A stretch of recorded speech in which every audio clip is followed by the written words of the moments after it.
Hi friends, welcome to Blessy బంగారం. మన యొక్క ఏపీ రాష్ట్ర వ్యాప్తంగా తల్లికి వందనం పథకం రాబోయే రోజుల్లో అమలు కానుంది. సో ఈ పథకానికి సంబంధించి మెయిన్ డేటా వచ్చి ఆధార్ కార్డ్ అండి. ఈ యొక్క ఆధార్లో పిల్లల యొక్క పూర్తి డీటెయిల్స్ అన్నీ కూడా సరిగా ఉండే విధంగా మనం చూసుకోవాలి. ఆధార్ లేని పిల్లలు అంటే ఆధార్ కార్డు లేనటువంటి పిల్లలు, అలాగే ఆధార్ కార్డులో డీటెయిల్స్ మార్పు చేసుకోవాలన్న పిల్లల కోసం ఆధార్ క్యాంపులు అయితే నిర్వహిస్తామని చెప్పడం జరిగింది. సో ఆధార్ క్యాంపులు కూడా నిర్వహిస్తున్నారు. దీనికి సంబంధించిన పూర్తి వివరాలు నేను మీకు తెలియజేస్తాను. మన ఛానల్ని మొదటిసారి చూస్తున్నట్లయితే ప్లీజ్ సబ్స్క్రైబ్ అవర్ ఛానల్. పక్కనే ఉన్న బెల్ ఐకాన్ని ట్యాప్ చేయండి. ఆల్ అనే ఆప్షన్ని యాక్టివేట్ చేసుకోండి.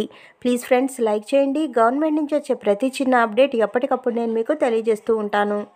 మన యొక్క ఏపీ రాష్ట్ర వ్యాప్తంగా ఉన్నటువంటి విద్యార్థులకు సంబంధించి ఎవరైతే విద్యార్థులు 1వ తరగతి నుంచి ఇంటర్ సెకండ్ ఇయర్ వరకు చదువుతూ ఉన్న విద్యార్థులు ఉంటారో వారికి తల్లికి వందనం పథకం ద్వారా ఇంట్లో ఎంతమంది విద్యార్థులు ఉంటే అంతమందికి ఒక్కొక్కరికి 15,000 రూపాయల చొప్పున జమ చేస్తామని ఏపీ ప్రభుత్వం హామీ ఇచ్చింది.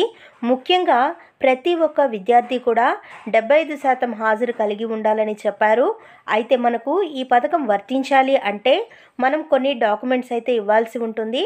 ఆ డాక్యుమెంట్స్లో ముఖ్యమైన డాక్యుమెంట్ ఆధార్ చూసుకున్నట్లయితే ముఖ్యమైన డాక్యుమెంట్ ఆధార్ అండి. సో ఈ యొక్క ఆధార్ కార్డు తల్లి మరియు విద్యార్థి యొక్క ఆధార్ కార్డు కరెక్ట్ డీటెయిల్స్ అనేది ప్రభుత్వానికి ఇవ్వాల్సి ఉంటుంది.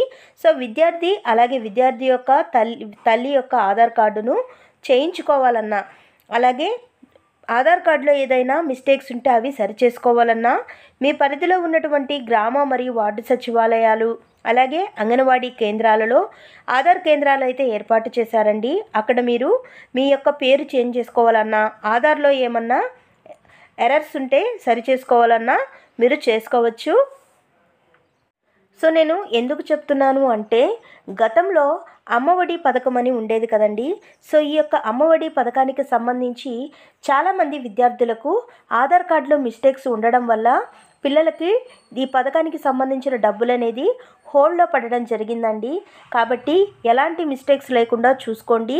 అలాగే కొత్తగా పిల్లలకు ఆధార్ కార్డ్స్ ఎవరైనా చేయించుకుంటున్నట్లయితే కనుక వారి యొక్క అంటే పిల్లల యొక్క డేట్ ఆఫ్ బర్త్ అనేది కంపల్సరీ కావాలి.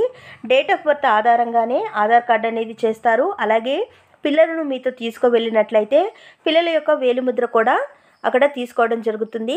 సో మనకు ఈ యొక్క తల్లికి వందనం పథకానికి సంబంధించి చూసుకున్నట్లయితే మనకు ఈ జనవరి నెలలో 2025 జనవరి నెలలో అమలు చేయాలని ఏపీ ప్రభుత్వం ఆలోచనలో ఉన్నట్లు తెలుస్తుంది. సో దాదాపుగా చాలామంది విద్యార్థులు ఈ యొక్క తల్లికి వందనం పథకానికి సంబంధించి ఎదురు చూస్తున్నారు.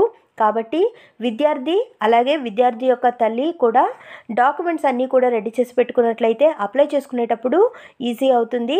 మీ యొక్క ఆధార్ కార్డులో ఏదైనా ఎర్రర్స్ ఉంటే కనుక అవి కూడా మీరు కరెక్ట్ చేసుకున్నట్లయితే మీకు ఎలాంటి మిస్టేక్స్ ఉండవు. మీ యొక్క డబ్బులు కూడా ఈజీగా మీ ఖాతాలో జమ చేయడానికి ప్రభుత్వం వారికి వీలుగా ఉంటుంది.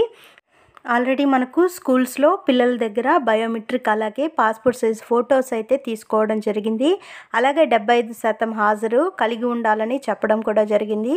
సో ఈ పథకానికి సంబంధించి మనకు ఏ చిన్న అప్డేట్ వచ్చినా నేను ఎప్పటికప్పుడు మీకు తెలియజేస్తూ ఉంటాను.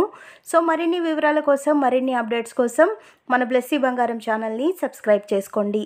Thank you for watching friends. Thank you.